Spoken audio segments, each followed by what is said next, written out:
له فلا مضل له ومن يضلل فلا هادي له وأشهد أن لا إله إلا الله وحده لا شريك له وأشهد أن محمدا عبده ورسوله. اللهم ربنا انفعنا بما علمتنا وعلمنا ما ينفعنا وزدنا علما. اللهم ربنا اجعل القرآن العظيم ربيع قلوبنا ونور أبصارنا ونور صدورنا وجلاء أحزاننا وذهاب همومنا وحجة لنا لا علينا. اللهم فقهنا في الدين وعلمنا التأويل وأتنا الحكمة واجعلنا من الراشدين. قيشتنا آياتي تشل لسورة فاطر. خواهي پروردگار فرميت: قل أرأيتم شركاءكم الذين تدعون من دون الله أروني ماذا خلقوا من الأرض أم لهم شرك في السماوات أم آتيناهم كتابا فهم على بينة منه بل إن يعد الظالمون بعضهم بعضا إلا غرورا. أو آية في روزبرا كانم خواهي پروردگار تيدا با پیغمبرکی دا فرمی عليه الصلاة والسلام فرمانی پیدکات که با مشریکەکان بڵێ و پرسیاریان لێ بکا و فەرمانیان پێ بکات. پێغەمبەری خوا عەلەیهی سڵاو وسەلام بە مشریکەکان بڵێت: ئەڕونی ئەو ئەڕەئەیتم شوڕەکاءەکم. ئەڕەئەیتم یعنی ئەخبیڕونی، یعنی پێم بڵێن، خەبەرم دەنێ، تێم گەیەنن. سەبارەت بە چێ؟ سەبارەت بە شوڕەکاءەکم. نەیفەرموو شوڕەکاء الله، فەرمووی شوڕەکاءەکم، سەبارەت بەوانەی کە ئێوە کردوتانن بە هاوڵ و شەریک بۆ خوای پەروەردگار کە لە حەقیقەتدا شەریکی خوای گەورە نین. بۆیە خوای گەورە فەرمووی: ئەڕەئەیتم شوڕەکاءەکم.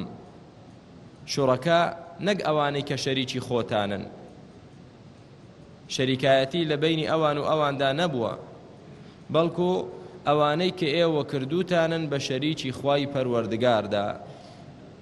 لە چیدا؟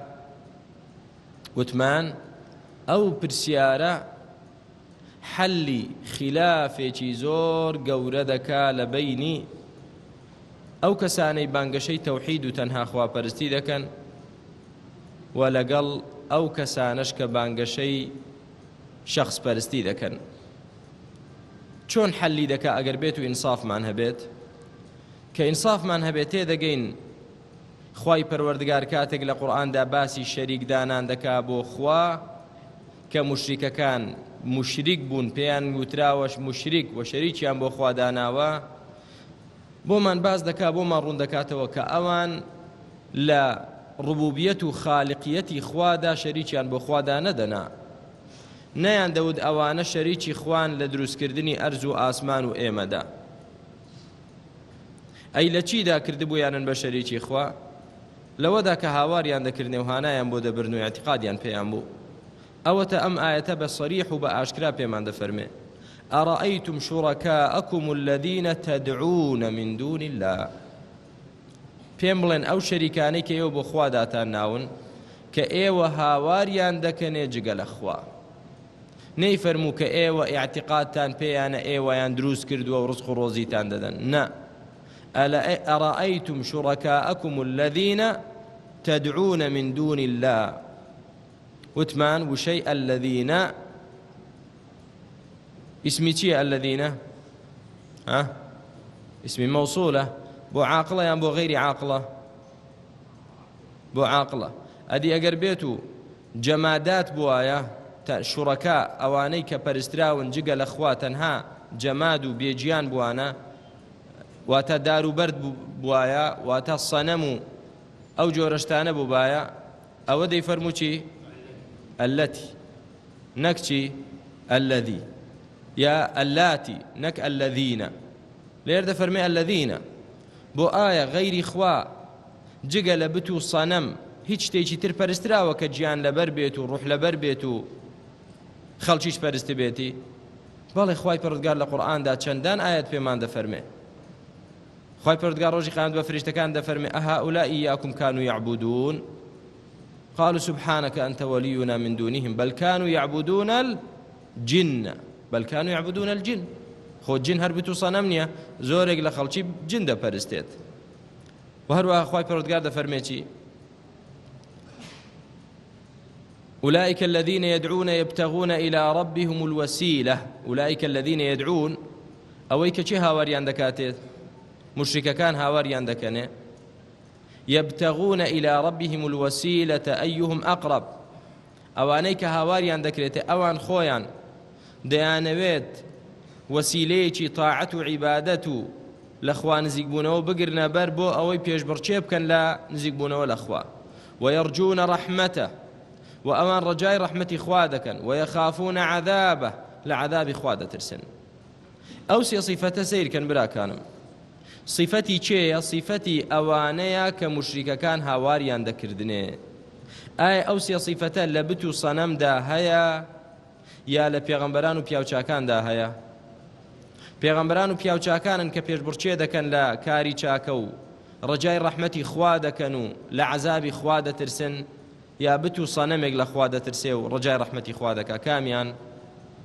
پیاوچاکان و پێغەمبەران عەلەیهیمو سەلام کەواتە خوای پەروەردگار پێمان دەفەرمێ ئەوانەی کە مشریکەکان دەیان پەرستن و هاواریان دەکردنێ و نەبێت تەنها بتێکی ڕوت و بەرد و دارێک بێ و خەڵاس حتا کە بتیش بوو بێ ئەو بتە لەسەر شکلی چێی دروست کردووە بە اعتیقادی خۆی شکلی چێیە پیاوچاکێکە وەکو چۆن خوای گەورە لە سوورەتی نوحدا پێمان دەفەرمێ وقالوا لا تذرن آلهتكم ولا تذرن ودا ولا سواع ولا يغوث ويعوق ونسرا ئەوە لە صحیح بوخاریدا کە دەفەرمێ پێنج ناوی پێنج پیاوچاک بوون لە سەردەمی قەومی نوحدا کە مردن شەیطان وەسوەسەی بۆ قەومەکەیان دروست کرد ئەو پیاوچاکانە مردن لە ناوتان نەمان بۆ ئەوەی دائیمەن لە بیرتان بن لە یادتان نەچنەوە بڕۆنە سەر قەبرەکانیان و ڕەسم و پەیکەریان لە شوێنی پەرستگاکاندا دابنێن بۆ ئەوەی دائیمەن لە یادتان بن وردە ئەوجی لە ڕۆی جیلێشتر هات ئەوجا بابوو باپیرانتان بە واستەی ئەوانەوە لە خوا دەپاڕانەوە تاوایان لێکردن کە پیاوچاکەکانیان پەرست و وتیان ئەوە لە خوا نزیکمان دەکەنەوە قورآن بۆمان باز دەکات کەواتە لێرەشدا خوای گەورە دەفەرمێ قل ئەڕەئەیتم شوڕەکاءەکم الذین تدعون من دون الله فەرمی ئەی محەممەد عەلەیهی سەلام پێیان بڵێ ئەو مشریکانە بۆ ئەوەندە نەفامن بە بەڵگەی عەقلی قسەیان لەگەڵ بکە ئەوجا بەڵگەی نەقلی و شەرعی بە بەڵگەی عەقلی جارە پێیان بڵێ پێم بڵێن خەبەرم دەنێ ئەی قوڕەیش ئەی ئەو کەسانەی کە لەگەڵ خواشتی تر دەپەرستن ئایا هەموو ئەوانەی کە ئێوە هاواریان دەکەنێ شوڕەکە جەمع هەر هەمووی دەگرێتەوە هەموو ئەوانەی کە ئێوە دەیان پەرستن جابت و سەنەمێک بێ بەردوودارێک بێ پیاوچاکێک بێ قەبرێک بێ پێغەمبەرێک بێ عەلەیهی سەلام فریشتەیەک بێ جنۆکەیەک بێ هەرچی ئەوانەی کە ئێوە دەیان پەرستن پێم بڵێن ئەوانە کە ئێوە هاواریان دەکەنێت جگە لە خوا ئەڕوونی نیشانم دەن ماذا خەلەقوا من الأرض نیشانم دەن بزانم چیان لە زەویدا دروست کردووە چ بەشێکی زەوی چ بستێکی ئەم زەویە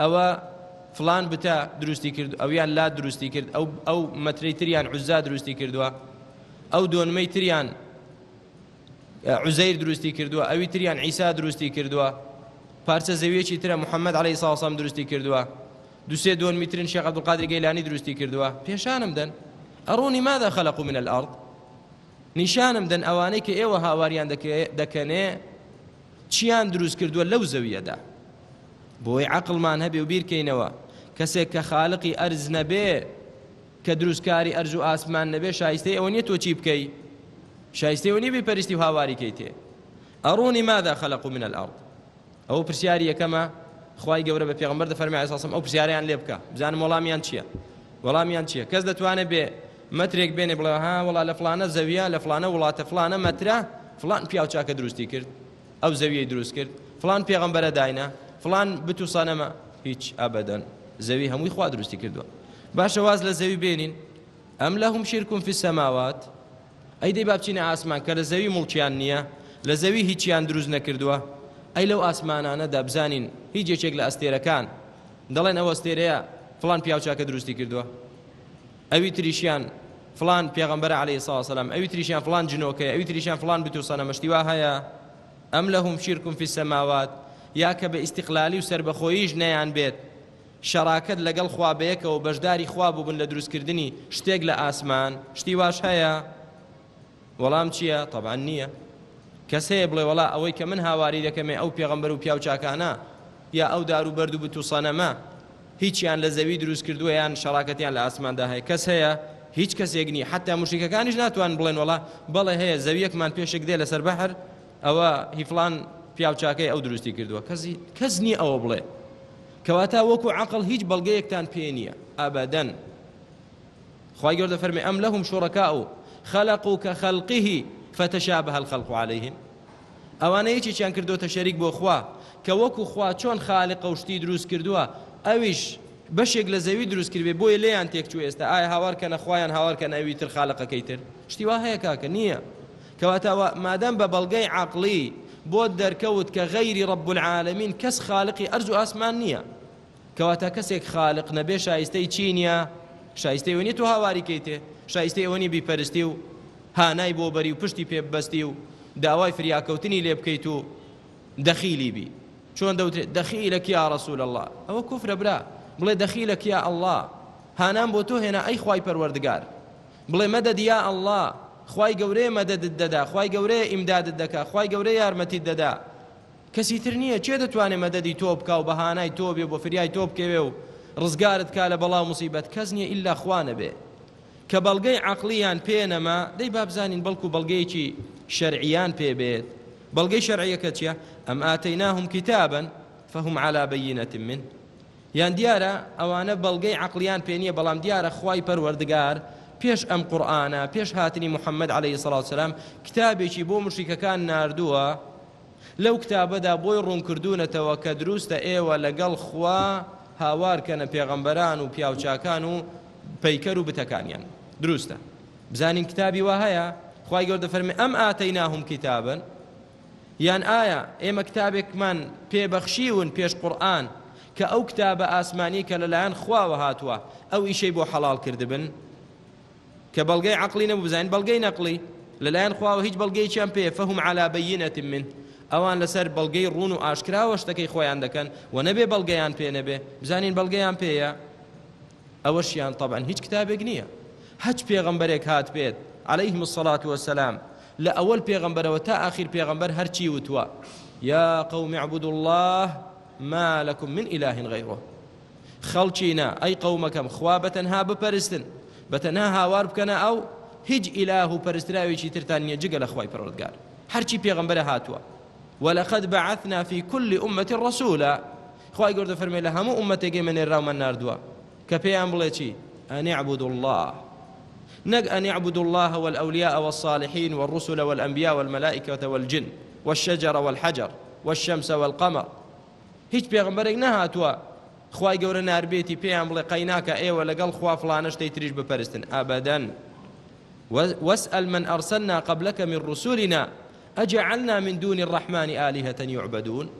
خوای گەورە فەرمێ پرسیارکە لە غەیری لەوانەی کە پێش پێغەمبەر نێراون سەیری کتابەکانیان کە دین و بەرنامەکەیان کە ئایا لە پێش پێغەمبەری خوش عەلەیهی سەڵات وسەلام هیچ خوایەکی تر ڕێگا دراوە بپەرسترێ جگە لە رب العالمین جگە لە ئەڕەحمان؟ نەخێر نییە. کەواتە براکانم بەڵگەی شەرعیشیان پێ نییە و نەبێ کتابێکی ئاسمانیان لە بەردەستدا بێ لە تەوراتدا دۆزی بێتیانەوە، لە ئینجیلدا دۆزی بێتیانەوە، لە زەبووردا هەبێت، لە کتابی پێشوودا هەبێ بڵێ قەیناکە دروستە ئێوە لەگەڵ خوا هاوارکەنە غەیری خوش. شتیوانیە ئەبەدەن. کەواتە بەڵگەیان پێ نییە.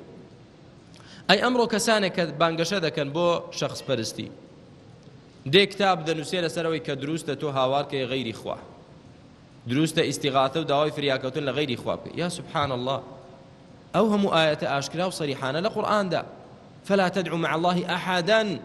هەرچی عەرەبی بزانێ ئوسوڵ فقه بزانێ دەزانێ النكرة في سياق النهي والنفي تفيد العموم. فلا نهي فلا تدعوا مع الله أحدا. أحدا نكرة لقال خوا هیچ یەکێک نابێت و هاواری کەیتێ، نابێ هاوار کەیتێ پێغەمبەری خوا عەلەیهی سەڵات وسەلام. پێغەمبەری خوا عەلەیهی سەڵات وسەلام چۆنی چی فێری ئامۆزایەکەی خۆی کرد؟ ابن عباس فەرمووی یا غلام إذا سألت فاسأل الله وإذا استعنت فاستعن بالله. ئەگەر داوای هیچت کرد داوا لە خوا بکەیت، نەچی داوا لە من بکەیت، نەچی داوا لە یەکیش تر بکەیت، وەکە داوای یارمەتی و فریاکەوتنیش بوو هەر لە خوای گەورە. پێغەمبەری خوا عەلەیهی سەڵات وسەلام ئاوای سەحابە پەروەردە کرد. ئەی ئەوانە چ بەڵگەیەکیان پێیە؟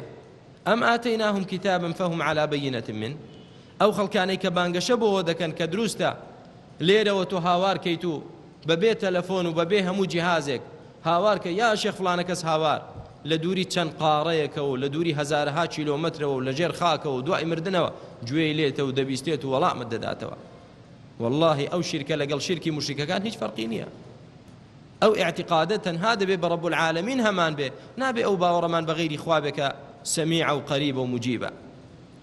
کەواتە برا بەڵگەیان پێ نییە، نە بەڵگەی عەقڵی نە بەڵگەی نەقلیش. ئەمڕۆژ کە کۆمەڵێک نامیلکە و کتاب بنووسرێ لەسەر ئەوەی کە دروستە هاوار کرێتە غەیری خوا و فریا داوای فریاکەوتن لە غەیری خوا بکەی، بزانە چۆن خوای گەورە لێرەدا پوچەڵی کردەوە، نە بەڵگەی عەقلی نە بەڵگەی نەقلی، سوێند بەخوا نە بەڵگەی عەقلیان پێ نە نەقلی. چەند جار گوتومانە و لەو مزگەوتە مبارەکە کە هەموو ماڵی خوا مبارەکن دووبارەی دەکەمەوە، تەحەدای ئەو کەسانە دەکەین کە بانگەشە بۆ شەخص پەرستی دەکەن، یەک تەنها یەک ئایەتی قورئانمان نیشاندن کە بڵێ ئەو ئاەتە خوای گەورە فەرموویەتی لەگەڵ خوا هاوارکەی جێشتریش، یەک ئاەت بێنەوە. مەچون سەر لە خەڵک بشێوێنن چاواشەکاری، ئاخر ئێمە گوناهبارین، ئاخر ئەوانە پیاوی ئاخر فڕێدا ئاەتی قورئانمان بۆ بێنە. ئێمە بچی مسلمانین؟ بە قورئان و حەدیث. خوای گەورە قورئانی بۆ ئێمە ناردووە، پێغەمبەری بۆ ئێمە ناردووە عەلەیهی السەڵات وەسەلام.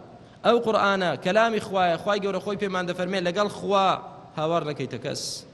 تۆش لەولا بە ئاخر و ئۆخری و مامۆستا فلان و شێخ فلان و جەنابی فلانە کەس و وایان گوت و باپیر مونان کەم، ئەوانە هەمووی هیچی قبوڵ نییە. ئیمامی شافعی ئەو ئیمامە مەزنوو بەڕێزە و عالمە گەورە دەفەرمێ ئەگەر قسەیەکم کرد مخالفی قورئان یا مخالفی حەدیثی پێغەمبەر بوو عەلەیهی السەڵات وەسەلام فەضریبوا بقول عرض الحائط، قسەی من بە دیوار دادن، قسەی من قبوڵ نەکەن. جاکە قسەی عالمێک ئەگەر فەرەزەن مخالفی حەدیث بوو قبوڵ نەکرێ، قسەی کەسانێکی نەفامی کەسانێکی جاهل قبوڵ دەکرێ کە بانگەشە بۆ شەخص پەرستی و بۆ پەڕۆپەرستی و بۆ ناڵی کەرپەرستی دەکەن. فەنا بەخوای گەورە ئینسانی عاقڵ بەوانە ناخەڵەتێ. بزانین ئەی چیان پێیە کە بەڵگەی عەقلی نییە و بەڵگەی شەرعیشیان پێ نییە، ئەی چی وای لێکردوون کە ئەوانە لەسەر ئەو جۆرە دینداریەتیە بمێننەوە. خوای گەورە دەفەرمێ بل إن يعد الظالمون بعضهم بعضا إلا غرورا. چییە مەوزوعەکە؟ غرور. وعدی چی بە یەکتر دەدەن؟ دەرسی چی بە یەکتر دەڵێن؟ چۆن خەڵکی قەناعەت پێ دەکەن؟ غرور. هەمووی درۆ دەلەسە و پوچەڵ. کاکە تۆ وەرە هەر کەسێک کە ببێتە نازانم چی هاوار کاتە فلانە شێخ و حیوانێک بۆ ئەو سەر بڕێ و خەمن نەبێ ڕۆژی قیامەت بە فریاد دێ، ڕۆژی قیامەت ئەوەت بۆ دەکات، شەفاعەتت بۆ دەکات، کات بۆ دەکات. تێگەیشتی هەر کەسێ یەک درهەم سەرف کا لەو مەولودە ئەوە ڕۆژی قیامەت لەگەڵ ئەبوو بەکر و عومەر. هەمووی غرور. هەمووی لەکوێ تێنا؟ کوا ئایەت کوا حەدیث؟ ئەو قسانە قسە قەڵەوانە لەکوێ دەکەیت؟ بەڵگەت چییە لەسەر ئەوە؟ هەمووی غرور. بل إن يعد الظالمون بعضهم بعضا إلا غرورا. ئەو ظالمانە ظالم کە لە هەموو کەس ظالمتر ئەوەیە کە شەریک بۆ خوا دادەنێ، هاوار دەکاتە غەیری خوا، اعتقادی بە غەیری خوا هەیە کە سوودی پێ بگەینە و زەرەری لەسەر لادا. ئەوانە لە ناو یەکتردا وعدی چی بە یەکتر دەدەن؟ وعدی پوچ، وعدی بەتاڵ، چونکە وعدەکانی چی نایەتە جێ.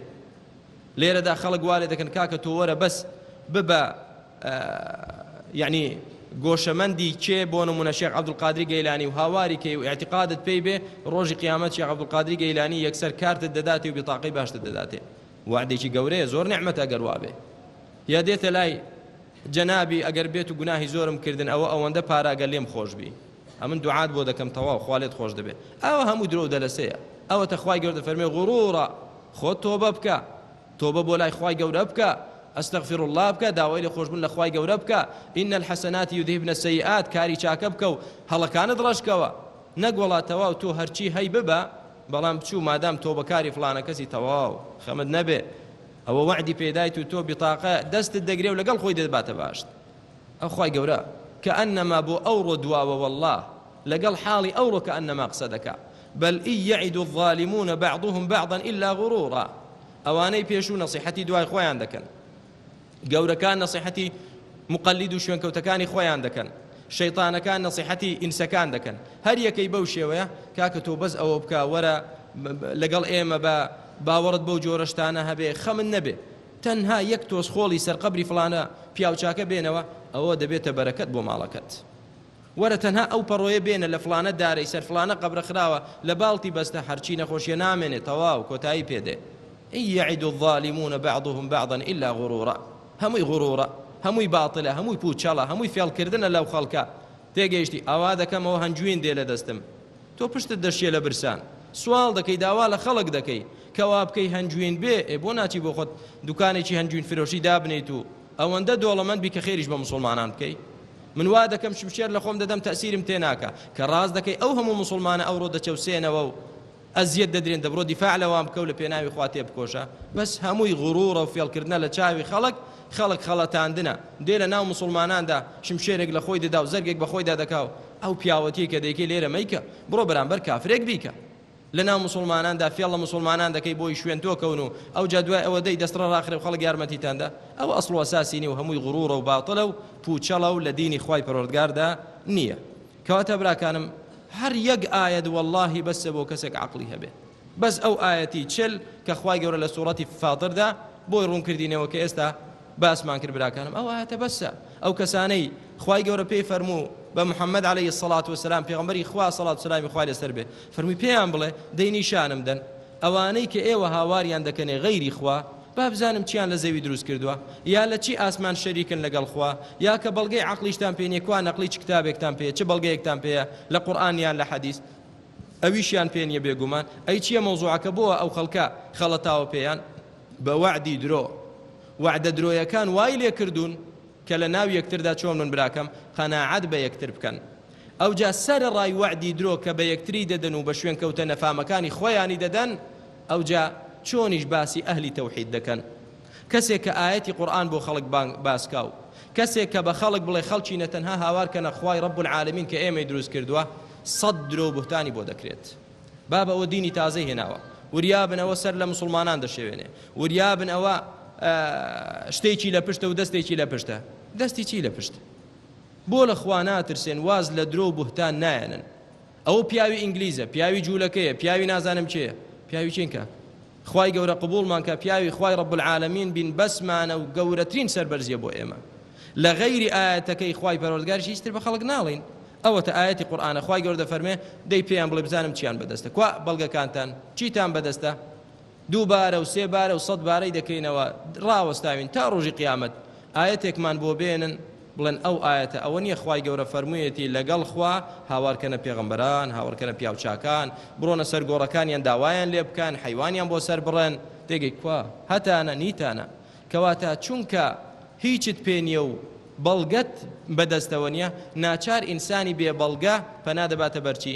پەنا دەباتە بەر درۆ دەلەسە پەنا دەباتە بەر چاواشەکردن و بوهتانکردن بۆ ئەو کەسەی کە بەڵگەی پێ و حەقی پێیە پەنا بەخوای گەورە دوای ئەوە خوای رب العالمین دەفەرمێ إن الله يمسك السماوات والأرض أن تزولا خوای پەروەردگار تەنها خۆیەتی عەظەمەتی خوا بناسن خوای گەورە بزانن چێیە والله کە بزانین خوا چەند عەظیمە و چەند قەدیرە و چەند کەبیرە سوێن بەخوا جورئەت ناکەین و قەت شەرم دەکەین لەوەی کە لەگەڵ خوا هاوارکەینی کەسی تر بزانە خوای گەورە چێیە إن الله يمسك السماوات والأرض أن تزولا ئەو خوای رب العالمینەیە کە ئەرز و ئاسمانی گرتووە و ناهێڵێ لە سنووری خۆیان تەجاوزکەن و ناهێڵێ بەرەڵا بن و وەزع تێکچێت تۆ دڵنیایت کە ئەم کوڕەی زەوی ئەم گۆی زەویەی کە من و تۆ و مەلاین خەڵکی لەسەرە لە بۆشایی ئاسماندایە ئەو خۆر و مانگە هەمووی لە بۆشایی ئاسماندان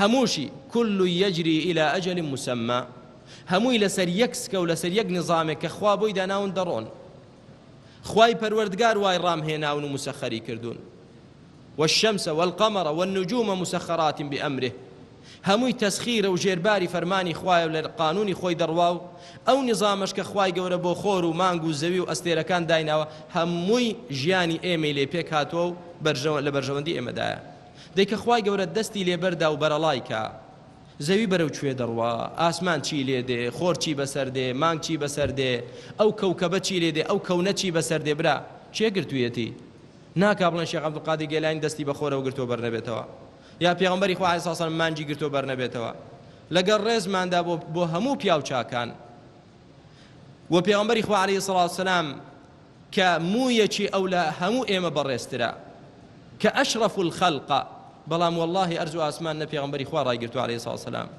نە هیچ پێغەمبەرێکی تر، نە هیچ پیا و چاکێک، نە هیچ جنۆکەیەک، نە هیچ بت و سەنەمێک، تەنها خوای گەورە. إن الله يمسك السماوات والأرض أن تزولا. خوای گەورەیە کە ئاسمانەکان و زەوی گرتووە ناهێڵێ کە لە شوێنی خۆیان بترازێن و شڵەژاوی و دنیا کاولبوون ڕووبدا. وەلئین زالەتا، ئەی ئەگەر لە شوێنی خۆیان بترازێن و تێک بچن، إن أمسكهما من أحد من بعده، هیچ کەسێک ناتوانێ بیان گرێتەوە و ڕێکیان خاتەوە لە دوای خوای گەورە. کێ دەتوانێ؟ چ دەتوانی؟ نەوەڵا با بڵێن ئەو مزگەوتە ها پەنا بەخوا خەریکە دەڕوخێ، هەمومان باشانیەوە بەردێن، ئەو مزگەوتەمان پێڕادەگیرێ، تەنها سەقفی مزگەوتێک. ئەی ئەو هەموو ئەرز و ئاسمان و خۆر و مانگ و زەویە ئەگەر بڕوخێت و تێکچێ، چێ دێشانیەوە بەردە؟ کام ئەولیای خوا دێ کە خەڵکی ئاعتیقادیان پێیانە، ئەوانە ئەقتابی ئەربعەنە و هەریەکەیان ڕوبعێکی دنیا بەڕێوە دەبات و جێبەجێ دەکا. پەنا بەخوای گەورە. مشریکەکان کە پرسیار لێکردبان ومن يدبر الأمر فسيقولون الله، چێ ئەمری ئەو کەونە بەڕێوە دەبات؟ دەیان گوت الله بەتەنها. کەچی تۆ ئێستا بێ ئاعتیقادت وا بێکە چوار پیاوچا کە مردوون ئێستا نەماون، بەڵام دوای مردنیشان هەر یەکەیان ڕوبعێکی ئەم دنیایە، قوتبێکە و ڕوبعێکی ئەم دنیایە لەسەر شانی ئەو بەڕێوەی دەبا. ئەو هەمووی نەفامی و جەهالەتە، هیچی پەیوەندی بە دینی خوا و دینی موسڵمانانەوە نییە. بۆچی خوای پەروەردگار براکەم دەفەرمێ دوای ئەوە دەفەرمێ إن الله إنه كان حليما غفورا. إنه يعني بەڕاستی خوای پەروەردگار زۆر حەلیمە. وتمان حەلیم یعنی چی براکانم؟ حەلیم ئەوەیە کە لا يعاجل بالعقوبة، چ ناکات؟ پەلە ناکات لە چی؟ ها برا پەلە ناکات لە عیقابدان. ئەو هەموو کوفر و بێئەدەبی و شیرکە دەکرێ بەرامبەر ڕەب العالەمین. خوای گەورە پەلە ناکە لە عقوبەدانیان. دەنا ئەگەر خوای گەورە پەلە بکە، والله ئەگەر پەلە بکە ئەو شیرکەی کە خەڵک دایدێنێ بۆ خوا و شەریک بۆ خوادانان، تكاد السماوات يتفطرن منه وتنشق الأرض وتخر الجبال هدا أن دعوا للرحمن ولدا. ئەو شیرکەی کە خەڵک دەیکا هی ئەوەیە ئاسمان بێتە لەرزە و شەقشەق بوون و ئەرز و ئاسمان تێکچێت، ئەوەندە خەتەرە. خوای پەروەردگار لەگەڵ ئەوەشدا ئەرز و ئاسمانی گرتووە. ئەگەر بێت و مەسئولێکی دەسەڵاتدار کە بێت و بێئەدەبی و خراپەی بەرامبەر بکرێ، تەڕ و شک لەوانەیە تێکەڵ کاو، یعنی ماڵی کابرا کاول کاو لە ناوی بەرێ، بۆ چکە بێئەدەبی و زوڵمی لێ کردو و بێئەدەبی بەرامبەر کردووە. ئەگەر تۆ وەکو باوچێک لە ماڵەوە منداڵەکانت بێئەدەبیت بەرامبەر بکەن، چ دەکەی؟ خەریکە ئەو ماڵە تێک دەی، ئەو ماڵە هەڵگەڕێنیتەوە. بەڵام خوای پەروەردگار ئەو خوایە بەدەسەڵاتە ئەو هەموو کوفر و شیرک و بێئەدەبیەی بەرامبەر دەکرێت. خوا دروستی کردوین، هاوار دەکەین یەکێکتر. خوا ڕزق و ڕۆزیمان دەدا، شکری یەکێکتر دەکەین. خوا دەمان پارێزێ، دەڵێن ئەگەر لە سایەی جەنابتەوە ئێمە زۆر باشین، ئێوە سەلامەت بن، ئێمە زۆر باشین، لە مەرحەمەتی جەنابتانە. کوڕە جەنابی چی و مەرحەمەتی چی و سەری فڵانە کەسی چی و ئەوانە هەمووی فڕێ دەبرا. شەریک بۆ خوا دامەنێ. خوای گەورە بەتەنهایە تۆ دەپارێزێ، بەتەنهایە ڕزق و ڕۆزیت دەدا، بەتەنهایە نیعمەتی بەسەردا ڕشتووی، بەتەنهایە بەڵات لەسەر لا بدا. کەس مەکە شەریکی خوای پەروەردگار. دەی لەگەڵ ئەوەشدا خوای گەورە سابرە، خوای گەورە حەلیمە، پەلە ناکات. خەڵکانێکی بێئەدەب بێئەدەبی بەرامبەر خوا دەکەن، ئیلحادی لە خوا دەکەن، ئیمانیان بە خوا نییە، کوفر بەرامبەر خوا دەکەن، جنێو بە خوای ڕەب العالەمین دەڕێن. لەگەڵ ئەوەشدا ئینەهو کانە حەلیمە، خوای گەورە زۆر لەسەر خۆیە و پەلە ناکە لە عقوبەدانی کەسانێک کە بێئەدەبی دەکەن و کوفر دەکەن. سەرەڕای ئەوەش کە پەلە ناکە لە کەسانێک گوناه و تاوان دەکەن کە نەژگاتە دەرەجەی کوفر و شیرک. غەفوورا، سەیری کە برا لەگەڵ ئەوەشدا خوای گەورە غەفووریشە، لێ خۆشبەریشە. یعنی ئەوە دەرگایە کە خوای گەورە بۆمان دەکاتەوە. هەرچەندە ئێمە تا ئێستا هاوارمان کردبێتە غەیری خوا، ئاعتیقادمان بە دار و بەرد هەبوو بێ، باوەڕمان بە ناڵێکی کەر هەبوو بێ کە بمان پارێزێ لە چاوەزار، چوو بینە سەر قەبرێک تۆزێ خۆڵمان هێنابێتەوە، وەڵا ئەوە شیفایە. هەرچەندە ئەو شیرکانەشمان کردبێ، هەرچەندە گوناه و تاوانیشمان زۆر کردبێ، خوای گەورە غەفوورە کە خوا تا ئێستا حەلیم بووە لەگەڵ تۆ، کە خوا تا ئێستا عقوبەی نەداویت. خوای گەورە تا ئێستا تۆڵەی لێ نەستاندویتەوە. دە شکری خوا بکە و بشزانە خوا غەفوورە، لێشت خۆش دەبێت کە تۆبە بکەیت و بگەڕێیتەوە لای خوای گەورە. بەڵام مانای ئەوە نییە کە خوای گەورە حەلیمە و غەفوورە، یعنی بە کەیفی خۆت بەرەڵایی چی دەکەی بیکە گوێمە دێ خوای گەورە عقوبەی کەس نا، نە عقوبە دەدا بەڵام پەلە ناکە لە عقوبەدان. ئەی کە کاتی عقوبە هات، کە کاتی عقوبە هات هیچ کەسێک ناتوانێت عقوبەی خوا ڕەتکاتەوە. ئەوجا پەروەردگارمان پێمان دەفەرمێ وأقسموا بالله جهد أيمانهم لئن جاءهم نذير ليكونن أهدى من إحدى الأمم. مشركەکانی سەردەمی پێغەمبەری خوا عەلەیهی سڵاو وسەلام ئەقسەموا بالله سوێندیان ئەو جارە بەخوا خوارد. مشرکەکان سوێندیان بە لات و بە عوزا و بە هەموو شتێک دەخوارد، بەڵام ئەگەر مەبەستیان جددی بوایە، یعنی بە سوێندی زۆر گەورەیان خوارد بە ئەوە سوێندیان بەخوا دەخوارد. وأقسموا بالله لێرەدا چمان بۆ دەردەکەوێ؟ ئەومان بۆ دەردەکەوێت کە ئایا مشریک باوەڕی بەخوا هەیە یان نییە؟ باوەڕی پێێتی، ئەوەتە سوێندیشی پێدەخوا. خوای گەورە بۆ خۆی بۆمان نەقڵ دەکا، بۆ خۆی پێمان دەفەرمێ مشریکەکان سوێندیان بەخوا خوارد جەهد ئەیمانیهم، یعنی ئەلئەیمان الغەلیظە، سوێندی زۆر پتە، نەک بچێن بڵێن بەلات و بە عوزا، ئەو جاوتیان بەخوا سوێند بەخوا. بزانی سوێندیان بەخوا خوارد لەسەر چی؟ لەسەر ئەوەی کە ئەگەر بێت و نەذیرێکیان بۆ بێ، نێراوێکیان بۆ بێ، هەروەکو چۆن بۆ جوولەکە و بۆ گاورەکان چووە، بۆ یەهود و بۆ نەسارا چووە، لەیەکونن ئەهدا من ئیحدى الأمم. ئەوان چ دەبن؟ ئەوان هیدایەت دراوتر دەبن، زیاتر ڕێز لە نێراوەکەیان دەگرن و شوێنی دەکەون وەکو چێ شوێنی کەوتووە ئیحدى الأمم. ئیحدى الأمم ئەوەیە کە چۆن دەوترێ ئیحدى الدەواهی، ئەگەر بێت و ئومەتێک زۆر ئومەتێکی لە پێش بێت و لە ناو خەڵکدا مەنزیلەت و پلە و پای هەبێ پێی دەوترێ ئیحدى الأمم. دەڵێ ئێمە لەوان لەو ئومەتەی کە زۆر فەخر و شانازی بەخۆیەوە دەکا و مەنزیلەتی لە ناو میلەتانی تردا هەیە، ئێمە لەوان زیاتر شوێن ئەو پێغەمبەرە دەکەوین ئەگەر بێت و خوای گەورە بۆمان بنێرێ. پێش کێ ئەو سوێندەیان دەخوارد؟ پێش هاتنی کێ؟ پێغەمبەری خوا عەلەیهی سڵاو وسەلام. مشرکان ئەو سوێندەیان دەخوارد.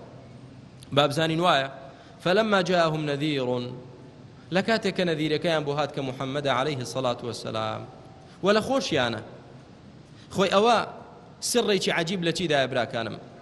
نەذیر کاتێک کە لە خۆت بێ، یعنی بۆ نمونە بمانێ و نەمانەوێ ئێمە وەکو گەلی کورد حەز دەکەین هەرچی سوڵتەیەک و دەسەڵاتێکی بەدەستی خۆمان بێ. شتێکی فیتریە، خوای گەورە وای دروست کردووی، بەڵام کە دەمانێت بەدەست خۆمان بێ بە چاچی بەدەست خۆمانەوە بێ. حەز دەکەین کە هەر شتێکیش بێ لە خۆمان بێت. ئەوە نیعمەتێکی چاکە بۆ کەسێک کە فیترەتی بە سەلامەتی ما بێت.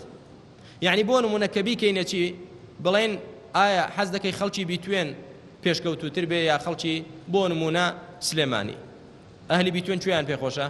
وەڵا پێمان خۆشە بیتوێن لە پێشەوە بێ، نەک مەبەستمان بێ زوڵم لەوان بکەین، بەڵام پێمان خۆشە ئێمە لە پێشەوە بین. باشە کە مادام وایە خوای گەورە ئەی ئەهلی مەکە پێغەمبەرێکی بۆ ناردن لە خۆتان لە ناو خۆتان بۆی ناردون، نەک لە دەرەوەی شار لە وڵاتێکی ترەوە بۆتان بنێرێ کاکەوە خوای گەورە فڵانە کەسی ناردوو بۆ ئێوە دەبێ قوڵتان بێ. ئەوە لەسەر نەفس تا ڕادەیەک وەکو بڵێ لەوانەیە قورس بێ ئەگەر ئیمان ئاسانی نەکا. خوای گەورە لە خۆیان بۆی ناردن. موقفیان چی بوو؟ خراپترین کەس کە دژایەتی ئەو پێغەمبەرێک کە عەلەیهی سڵاو وسەلام قەومەکەی خۆی بوو. لە هەموو کە زیاتر کە دژایەتی کرد قەومەکەی خۆی بوو. بۆیە زانایان دەفەرمون ئەو سنەتە ماوەتەوە لە ناو زۆرێک لە خەڵکیدا، ما عاد العالم أحد مثل أهله. کەس دژایەتی عالم ناکا وەکو ئەهل و کەسوکاری خۆی نەبێت. زۆر جار وایە، یعنی کەسێک کە عالم بێت چۆن پێغەمبەران عەلەیهیمۇ السەلام کەسوکاری خۆیان دژایەتیان کردووە، ئەوەش کە عالمێک بێ و شوێن کەوتەی پێغەمبەری خوا بێ عەلەیهی السەلام ئەهل و کەسوکاری خۆی و منطقەی خۆی لە هەموو کە زیاتر دژایەتی دەکەن. مع الأسف بەڵام ئەو سنەتە سنەتی پیاوچاکانە یا سنەتی قوڕەیشە و سنەتێکی خراپە، عادەتێکی خراپە. ئینسان دەبێ بەوە دڵخۆش بێ کە لە ناو خۆتدا خوای پەروەردگار ڕەحمەت و بەرەکەتت بۆ بنێرێت. خوای پەروەردگار لە قەومی خۆیان پێغەمبەری بۆ ناردن دەبوو دڵیان پێخۆش بێ، بەڵام ئەوان هەڵوێستیان چی بوو؟ ما زادهم إلا نفورا. ناردنی پێغەمبەرێک لە ناو خۆیاندا بۆیان هیچ هیدایەت و ئیمان و ئیسلامەتی بۆ زیاد نەکردن. ئەی چی بۆ زیادکردن؟ نفور. نفور یعنی چی؟ نفور یعنی ڕاکردنێک لە پێغەمبەر ساسم و ڕاکردنێک لە حەق و ڕاکردنێک لە خوا کە چۆن کە وڵاخێک چەموش دەبێت و ڕادەکات لە خاوەنەکەی لێ ڕادەکات و لە دەستی بەرەڵا دەبێت، یعنی ئاوا ڕایان کرد. وهم ينهون عنه وينأون عنه. خۆیان دوورکەوتنەوە لە پێغەمبەر سەڵام ئیمانیان پێ نەهێنا و لەسەر ڕێگاکانی دەروازەی شاری مەکەش ڕادەوەستان هەرچی کەسێکی تریش هاتپا ویستبای ئیمان بە پێغەمبەر بێنە عەلەیهی سەڵام لەبەر دەرگادا کاکە نەیت ئەوە کوڕی ئێمە دەیناسین ئەوە شێت بووە تێک چووە دەستی لێوە شێنراوە شاعیرە نەکەی نەخەڵەتەی کە چووی لۆکە بخەت گوێت خۆتەوە باگوێ لە قسەکانی نەبێت بەو شێوەیە مامەڵەیان لەگەڵ ئەو نێراوە کرد کە پێشتر سوێندیان بەخوا خوارد وتیان ئەگە بێت و خوا شتێک بۆ ئێمە بنێرێ ئێمە لە هەموو کە زیاتر شوێن پێغەمبەرەکە دەکەوین استكبارا في الأرض ومكر السيء باشە بۆ وایان کرد استكبارا في الأرض بۆی چیان بۆ بمێنێتەوە لە زەویدا کبر و دەسەڵات و علویان بۆ بمێنێتەوە لە زەویدا چۆن خوای گەورە فەرمێ وجحدوا بها واستيقنتها أنفسهم ظلما وعلوا هەندێ جار کەسانێک دەبنە کۆسب لە ڕێگای داعوە و بانگەوازی ڕاستەقینەی ئیسلامدا بۆ پاسەوانیکردن و پارێزگاریکردن لەو کیبر و دەسەڵاتی کە خۆی هێتی کەسێک بۆ نمونە تا دوێنێ کوڕنووشی بۆ بردراوە حیوانی بۆ سەر بردراوە سوێندی بەسەر خوراوە خەڵکانێک خزمەتیان کردووە کەچی ئەمڕۆ کە داعوەی تەوحید بڵاو بێتە بڵێ خەڵچینە ئێمە خوا بۆی ئێمەی هێناوە بۆ ئەوەی خەڵک لە بەندایەتی بەندەکان ڕزگارکەین بۆ بەندایەتی خوا نەچن کوڕنووش بۆ کەس بەرن نەچن سوێن بەسەری کەس بخۆن نەچن بەندایەتی بۆ کەس بکەن ئەو فڵانە کەسە بۆ ئەوەی کیبریا و دەسەڵاتی خۆی بێنتەوە چ دەکا دەست دەکا بە دژایەتی کردن پروپاگەندەی پوچەڵکردن بۆ و نەبێشتەکانی لە بەڵگەوە بێ استیکبارا فی الأرض بۆی ئەو کیبریا و ئەو دەسەڵاتەی خۆی کە هەیەتی بۆتە دەرەبەگێک لەسەر خەڵکی فەقیر و نەفام بۆی بمێنێ چکە دەزانێت کە داعوەی تەوحید بڵاو بێتەوە خەڵکی هەموو یەکسان دەبێت خەڵکی هەموو عەبدی خوایەوە پێش ناکە ئەتوو کوڕنووش بۆ من بەری ئەم کوڕنووش بۆ تو بەرم ئەتوو ببی عەبدی من ئەم ببمە عەبدی تو نەخێر هەموومان برای یەکترین و هەمووشمان عەبدی رب العالمین تەواو جا هەندێک کەس استیکبارا فی الأرض ومەکر السیء و پیلانی خراپ و پیلانی گڵاویان لە پێغەمبەرەکەی خوا عەلەیهی سەڵاتو وسەلام دادەنا بۆ لە ناوبردنی و بۆ چاواشەکردنی خەڵک بەڵام خوای گەورە فەرمێ ولا يحيق المكر السيء إلا بأهله ئەو پیلان و نەخشە خراپە گڵاوانە تەنها بەسەر چێدا دەشتێتەوە بەسەر خاوەنەکەی خۆی کە پیلانی خراپ دادەنێت بۆیە کوردەواری خۆشمان دەڵێ چی هەر کەسێ چاڵ بۆ کەسێکی بێتاوان هەڵکەنێ خۆی تێی دەکەوێت من حفر بئرا لأخيه وقع فيه هەر کەسێ چاڵێک هەڵکەنێ بۆ خۆی تێی دەکەوێت بۆیە ئایا پێغەمبەری خوا عەلەیهی سەڵاتو وسەلام پیلان و نەخشە گڵاوەکانی مشریکەکان کاریگەری هەبوو بۆ سەر پێغەمبەر سەڵاتو وسەلام یا خوای گەورە پێغەمبەری بەرز کردەوە لە هەموو دنیا ئەوڕۆ لە مەشریق و لە مەغریبەوە دەوترێتی وأشهد أن محمدا رسول الله ئەدی ئەبوو جەهل و ئەبوو لەهەب چیان بەسەر هات بە ڕیسواییەوە و بە زەلیلیەوە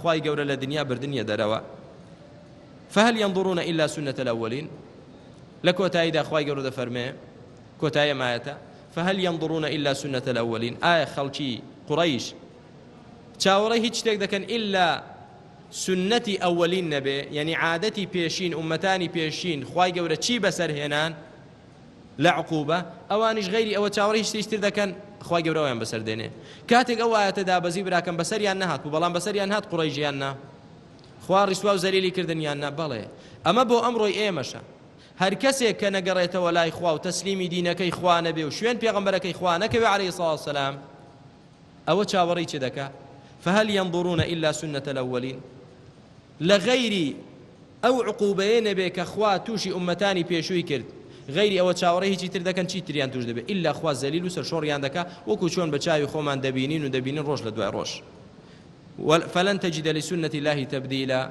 ولن تجد لسنة الله تحويلا يعني سنەتی خوای گەورە لە کەوندا کە کەسێک زاڵم بێ خوێن ڕێژ بێ شەریک بۆ خوادانەر بێت دژایەتی دینی خوا بکە سنەتی خوا ئەوەیە خوای گەورە تۆزێ مۆڵەتی دەدا دوایی خوای گەورە ملی دەشتێنێت سنەتی خوا نەدەگۆڕێ و نەبەدل دەبێت ئەبەدەن با چاک بزانن هەموو ئەو کەسانەی شەریک بۆ خوا دادنێن هەموو ئەو کەسانەی زوڵم و ستەم دەکەن و خوێن ڕێژی دەکەن و ماڵی خەڵک بە ناحەق دەخۆن با چاک بزانن سنەتی خوا لە ڕێ و دێ و تووشیان دەبێت سوێن بەخوا ئەمڕۆ یاسبەی چونکە سنەتی خوا ناگۆڕێ لە کەوندا ئابەدەن سنەتی خوا لەن تتغەیر وەلەن تتەبەدەل بەڵام خوای گەورە وتمان حەلیمە پەلە ناکا ئەمڕۆ ناسبەی دڵت بەوە خۆش نەبێ ئەی ئەو کەسەی کە لەسەر تاوان و گوناه بەردەوامیت تا ئێستا عقوبەی خوا نەهاتووە ئەی ئەو کەسەی زوڵم و ستەم دەکەیت و خوێن ڕێژی دەکەی دڵت بەوە خۆش نەبێت تا ئێستا عقوبەی خوا نەهاتووە و سەلامەتی ئەی ئەو کەسەی شەریک بۆ خوا دادەنەیت دڵت بەوە خۆش نەبێت تا ئێستا تۆ سەلامەتیت و نەهاتووە